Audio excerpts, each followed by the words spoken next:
Hello, podcast listeners. We know podcasts are a great way to catch up on a program that you may have missed on KSJE, and it's provided as a free service of this radio station. But you know, KSJE is now listener-supported, and so while you enjoy this podcast, we hope that you'll also take some time to join KSJE. Become a member today. It's quite easy to do. Just go to our website at ksje.com/support and pick the level of support that best matches your budget. Thanks again for listening. Here's your podcast.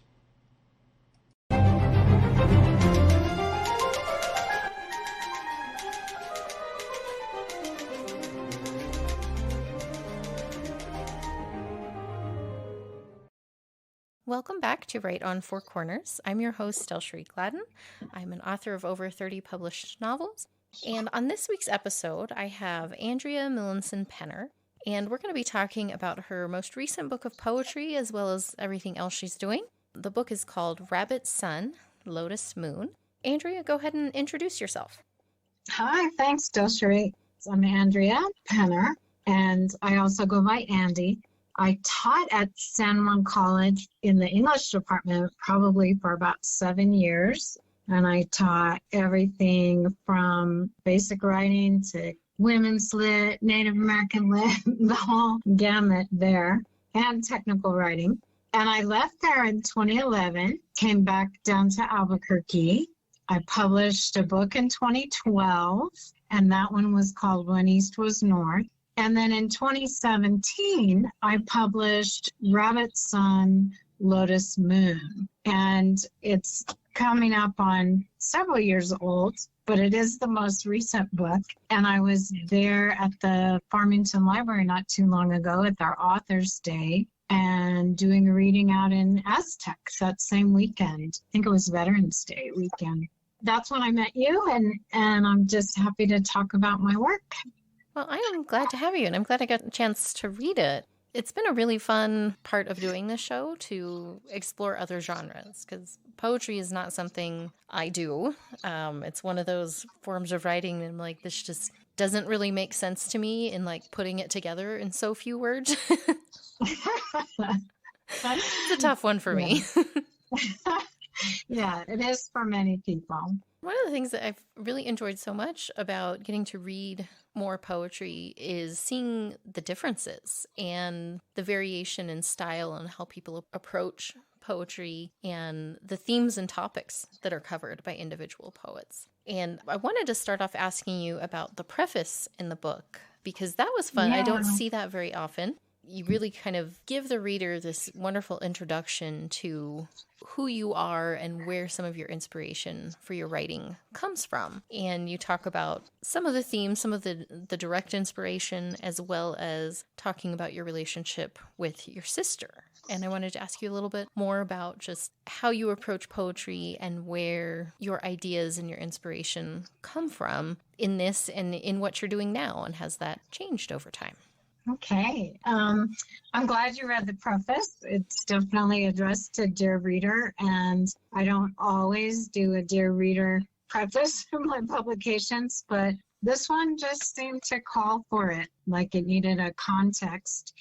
And as it happened, when I was thinking about how I wanted to introduce the book, I had a conversation with my sister who lives in Australia. She's been there since 1970 something. and I've been to visit a couple times, but she's made her life there. And there have been years that we didn't see each other. Like 10 years, I think, was the longest we went not without contact, but without actually being in the same room together. So all of our relationships, so much of it has taken place through writing long letters. And it just happened that while I was getting this book ready to go out, I talked to her on the phone, and she said, I love the drafts of poems that you sent me, and I'm always looking for little clues about you in your writing.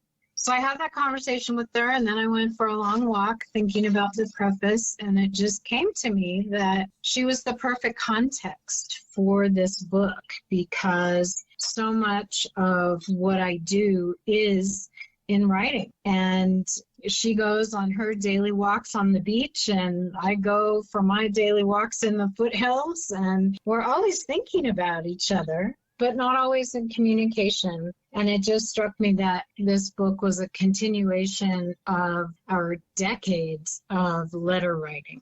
So I decided to write the reader a letter to bring you into the book and into that relationship. And a lot of the poems do come from when I'm walking. And I don't always write rhyming verse, but some of my shorter poems that do have some rhyme really come out of walking, because I don't have a pen and paper. I don't take my cell phone to dictate. I'm just walking and thinking in my head. So it's a lot easier to come home and write down a poem if I've been repeating the lines over and over to myself. And I was just looking for one of those, but I can't find it right. Oh, yes, I found it. Can I read one of those? Please, yes. Okay, so this one is on page 33 in the book. It's called Bury Me Under the Chocolate Flower. And I first learned about chocolate flower up in Farmington, and then I was excited to have them in my neighborhood when I came to Albuquerque. Bury me under the chocolate flower, scatter me to the sea, lower me into loamy earth covered with aspen leaves. Sift me with the sand of a southern shore, float me on a twig in the creek. Hold me up to the Arctic wind blowing down from the highest peak, and I'll find my way to the midnight sky, to silence between the stars, with my arms encircling the galaxies, the universe expanding my heart. So bury me under the chocolate flower, scatter me to the sea, release me in a river's meander, let me choose my eternity. Thank you for sharing that. It's such a visual poem in a lot of ways. And it reminded me of, I used to run, I don't anymore because my ankle can't handle it. But it reminded me of that experience of being out in the quiet and the solitude of just you and nature, and that chance to actually observe without other distractions. And I think that's such a rare moment for a lot of us to not have really everything else going on around you and being interrupted or having the technology to just observe and see what's around you and really invest yourself in being in that moment. It is. And I feel like that's where a lot of my poetry comes from those smaller moments. I also have poetry that comes from larger moments. And I have a couple of new things. You caught me on a really exciting day because I just heard from a literary publication that they've accepted 2 of my poems. They'll be coming out on January 20th. And these are new poems, so I can't read those to you because they haven't been published yet. But this is a journal called Sky Island Journal that publishes only about 3% of all the submissions they receive. So I'm feeling really excited and honored that they're going to publish 2 of my poems. And one of them is about my stepmother, who was born in Hiroshima, Japan. And I knew her for many, many years. She's no longer living now, but I don't know how much time we have, but I have another poem about her Japan that I would like to read if we have the time. Absolutely, yes. This is a found poem, and that means that all of the words come from another source. So these words come from a book called Japan, an Interpretation, and it was published in 1905. And I have a little explanation of the poem that I think will set it into context so that you understand how I selected these words from an entire book. I purchased this volume at a used bookstore. My Japanese stepmother was born and orphaned in Hiroshima Prefecture 15 years before we dropped the bomb. In her early 20s, she emigrated to North America. For this poem, I looked for cultural context clues that would explain some of her attitudes and actions as she approached age 90. I read the introduction and followed the index and chapter titles related to women and family. Those sections yielded the selected words and phrases in this poem. Hearn relies more on impressions than facts. Such language lent itself to several internal and slant rhymes. I also played with scope from an individual, single toy, spring day, a barren wife, individual pain, to the universal, the living and the dead, 1,000 years, and the great social tree. Twice I added the word her to acknowledge that to find the poem, I focused narrowly on understanding my stepmom's bearing, beliefs, and behaviors. In that sense, the poem is simply, as Hearn would say, an attempt to understand. So that's a background about the poem. My stepmother's name was Shigeo, so I'd like to read this in honor of her. It's called Her Japan. Language of the unlettered, full of meaning, proverbs and household phrases, the songs of the street, the speech of the workshop, the image on a boy's kite or a girl's battledore, every kind of decoration, first impressions, Japan seen in the white sunshine of a perfect spring day. You will never forget the dream, never. Thousands of years remain unchanged. The dead remain in this world. Welfare of the living depends on welfare of the dead. Goddess of rice pot, forms of servitude, a wife that proved barren might be divorced.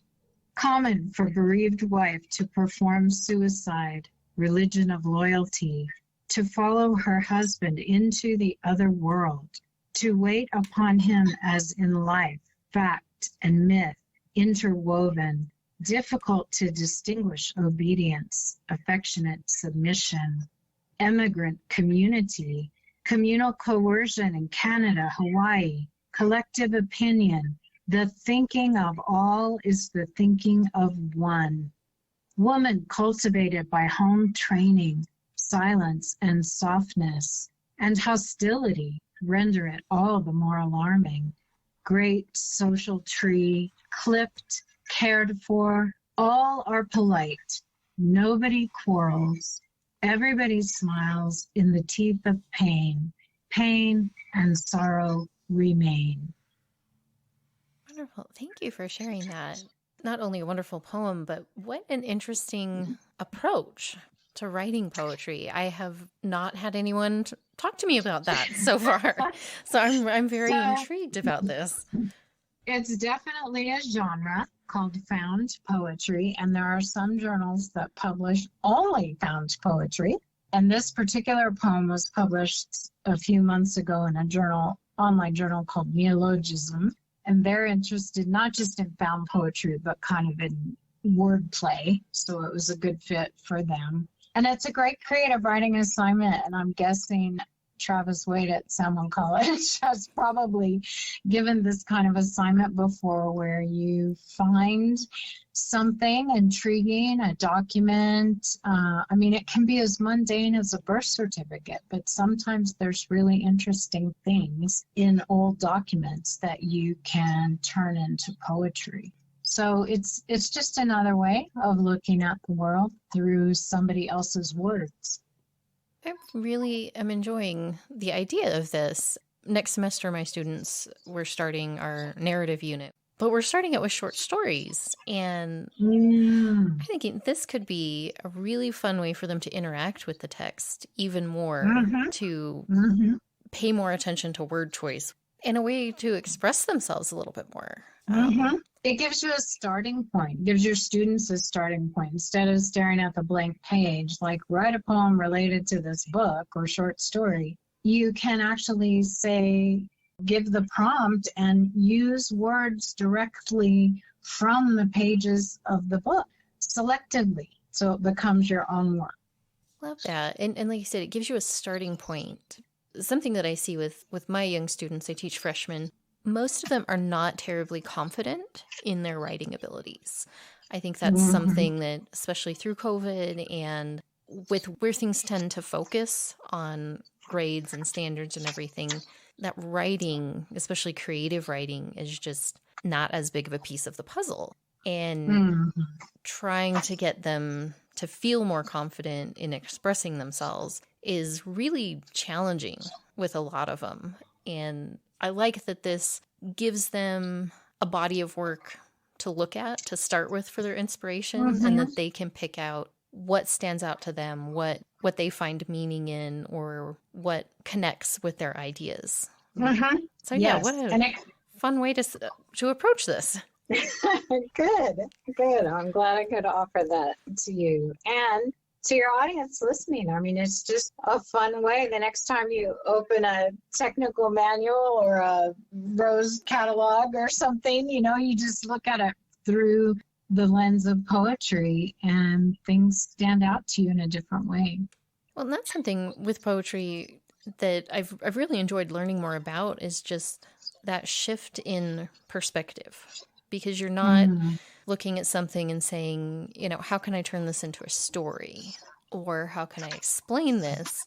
You're just looking at that moment or that idea or theme, whatever it is that kind of inspired those words. You can focus in on that specifically without trying to turn it into something else or something bigger or anything like that. Like, it can be that particular thing that you experienced or thought about or focused on. And that's another one of those things that I feel like a lot of times we're so busy and we're so focused on the overall thing or the big picture or getting the next thing done, that to stop and take that time to just investigate those small things, that experience on your walk or an idea that occurred to you and you want to just spend a little bit of time digging into it. How often do most of us take the time to really do that? Yeah. And it doesn't take long either. It's not like you have to do a sitting meditation for an hour or something.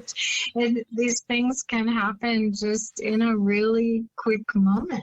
And when you said the word perspective, it reminded me of the one little poem in my book called Perspective that's only 5 lines long, and it's quoted on the back of the book as well. So I'd like to read that. And I can tell you it was from just a moment at probably about 12:30 a.m. I was coming back from an elder care trip to California, being with my dad and stepmom. And my flight was delayed, and I got in the car at the airport, and I saw the moon up in the sky on a very dark night, and it was a half moon. So this is the poem. Perspective.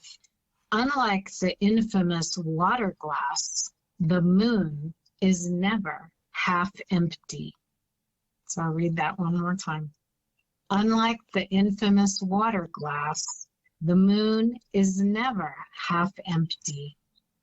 I'm really glad you shared that one. It is such an interesting shift. And it makes you think about how we look at things, because when you're thinking about the water glass being half empty or half full, you're not thinking about the circular nature of wherever it's at, it's going to change, and then it's going to fill up and it's going to be empty again, and it's going to fill up and it's going to be empty again.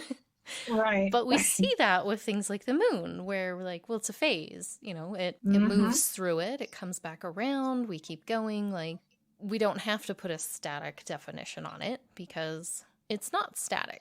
But how many things do we look at in our lives as, well, it's this or it's that, or, something really definite. And so few things are ever that definite, maybe inanimate objects, but anything that has any sort of purpose or function or phase to it, it's always going to be changing. And I like that reminder of looking for those phases, those uses of the various things in our life, and not putting those labels on it of, it's definitely this. because a few minutes from them, it's Yes. going to be something else. Exactly, especially in New Mexico if you're talking about weather. Oh yes, it's been all over the place. We were having 30-degree swings in temperatures this week, Yeah. and it's like, bring 3 sweaters and then peel them off throughout the day. Right, right. Yeah, here in Albuquerque too. And weather is another thing that you can find inspiration in, whether it's days and days of gray rain if you're living in the Pacific Northwest, or if it's 5 minutes of hail and 5 minutes of sunshine if you live in New Mexico. There's always something happening. The world is dynamic. And when it may seem like, oh, nothing's going on, I'm so bored, there's always something and that can be noticed and appreciated and written about. Absolutely. And I think taking the time to pay attention and notice those makes such a difference, I think, just in your overall attitude and how you approach your day and on many occasions. Yeah, exactly. There was one other poem that I was going to ask you about and see if you wanted to share with us. The world is not your size. This one struck me because it is talking about how you look at things, how you try to define them and relate to them, and just how tricky that really is. If you would like to read that, that would be wonderful, and then talk about it a little more. I would love to. The world is not your size. Try as you might to make it fit, the world is not your size. Stand on your tiptoes to peer through a telescope at Andromeda, the Milky Way, or our neighborly moon. Hold out your arms, stretch your wingspan, imagine yourself an albatross gliding over a great ocean. Examine tiny organisms through a microscope. Marvel as the hairy little critters bump into one another. Scale the mountain in search of grandeur or insignificance. Squat on your heels to study the mysterious wildflowers thriving at 12,000 feet on the Colorado Plateau. These illuminated bottle brush blossoms resemble a distant galaxy, each crimson spine tipped with iridescent yellow, 100 worlds balanced in neat rows. How did they come to flourish in this unlikely place? How is it that you are here at all?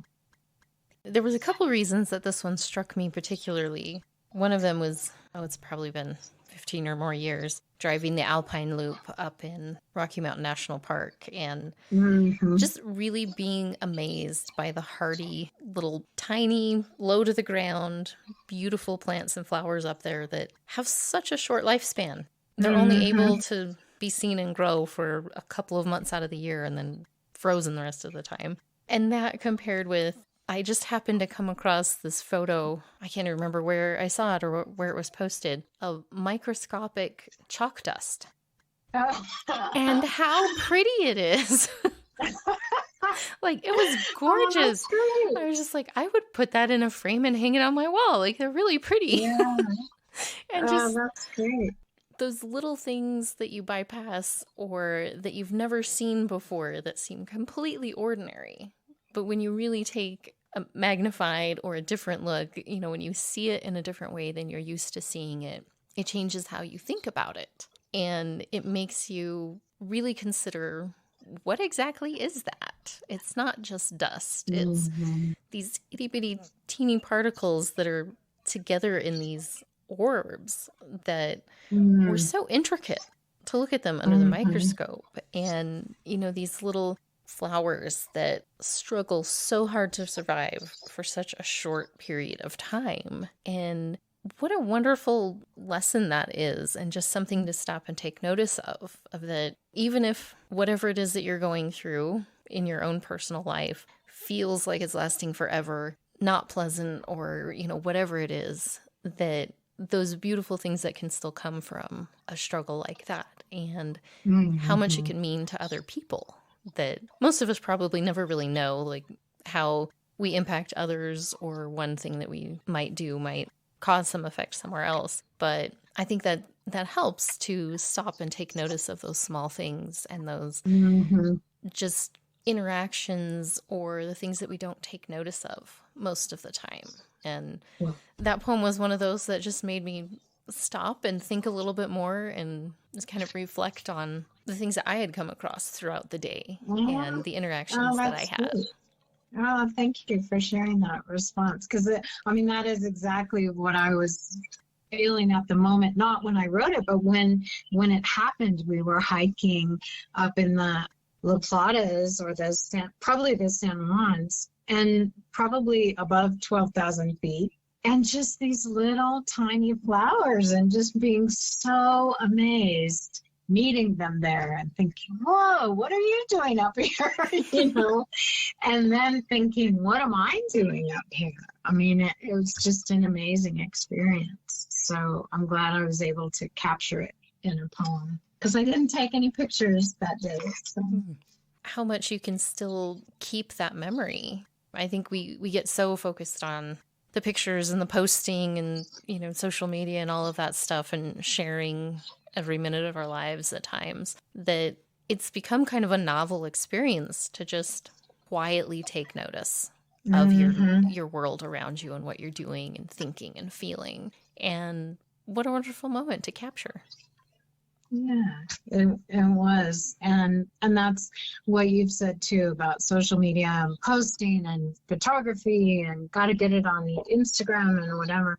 All of that is wonderful and fun, but it puts us in a different headspace and we have a different appreciation. It's like we're appreciating things for their value as a photo rather than just for their intrinsic value as what an amazing meal I can enjoy, whether I take a picture of it or not. And I think that's probably part of my aversion to taking pictures. I don't take a lot of them because I just feel like I'm enjoying the moment, watching whatever it is, or smelling my food before I eat it, or I don't know, just, looking at nature, watching the clouds move instead of taking a picture and making them stop.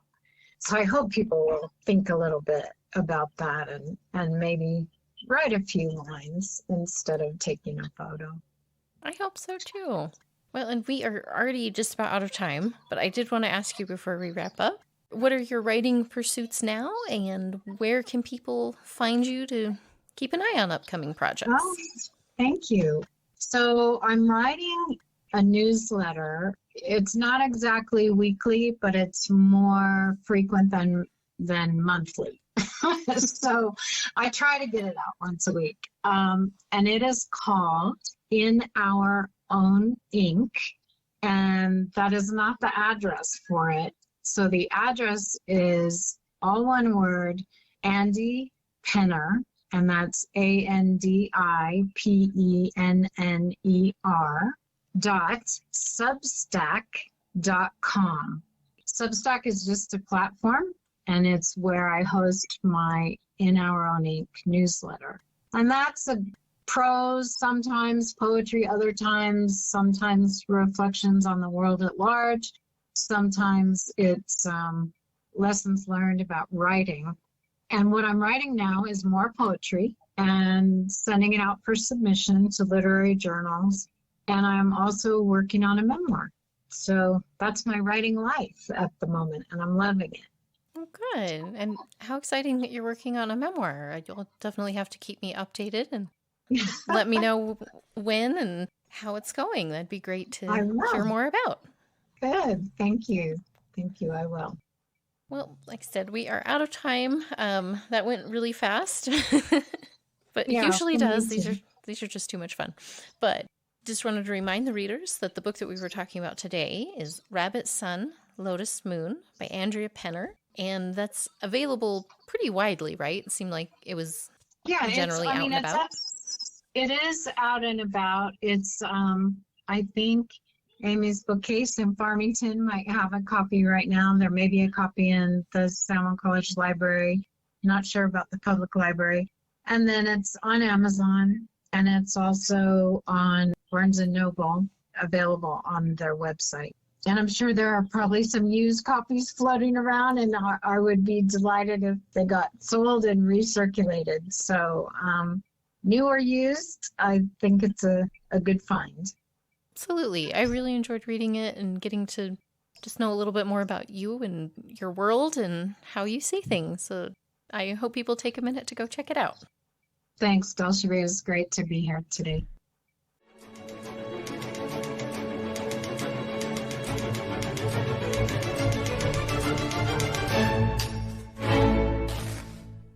Did you enjoy that podcast? We hope that you did. And if you did, share it with your friends. And if you really want to keep podcasts like this coming, please support KSJE. You can do it easily online at ksje.com.